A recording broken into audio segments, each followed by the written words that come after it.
दोस्तों, अगर आप चाहते हैं कि मेरे साथ मेरा दोस्त मुखलिस हो या मुझे मुखलिस दोस्त मिले, क्या है मुखलिस दोस्त मिले, अच्छे दोस्त मिले, तो इस बारे में हजरत उमर बिन खिताब रज़ियल्लाहु अन्हु फरमाते हैं, दोस्ती के बंधन को मजबूत करने के लिए, पायदार करने के लिए, अगर आप चाहते हैं कि आपको दोस्त खालिस दोस्त मिले, आपका क्या है वफादार दोस्त हो, तो 3 तरीके हैं उसके, 3 तरीके मैं आज आपको बताता हूँ। आगे बढ़ने से पहले आपसे गुजारिश, अगर मेरे चैनल पर पहली बार आए हैं तो सब्सक्राइब जरूर करें, कमेंट और शेयर भी जरूर किया करें। दोस्तों, पहले नंबर पर है, अगर आप बैठे हैं, आपका दोस्त आ जाए तो उसकी इज्जत और तकरीम के लिए उसको सलाम में पहल करें।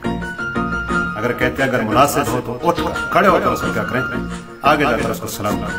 नंबर 1। नंबर 2, उसको किसी अच्छे प्यारे नाम के साथ पुकारें, उसको गलत नाम से मत पुकारें। नंबर 3, अगर वो आ जाए महफिल में, क्या है उसके बैठने के लिए जगह को कुशादा करें।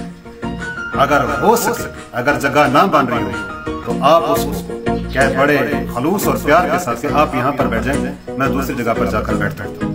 दोस्तों, ये 3 तरीके हैं। जब इंसान ये 3 तरीके करता है तो दोस्ती में मजीद पुख्तगी आती है, मोहब्बत, प्यार और खलूस में इजाफा होता है। दोस्तों, उम्मीद करता हूँ मेरी वीडियो आपको अच्छी लगी होगी। अगर अच्छी लगी होगी लाइक, शेयर और कमेंट जरूर करना। मिलते हैं अगली वीडियो में। अल्लाह हाफ़िज़।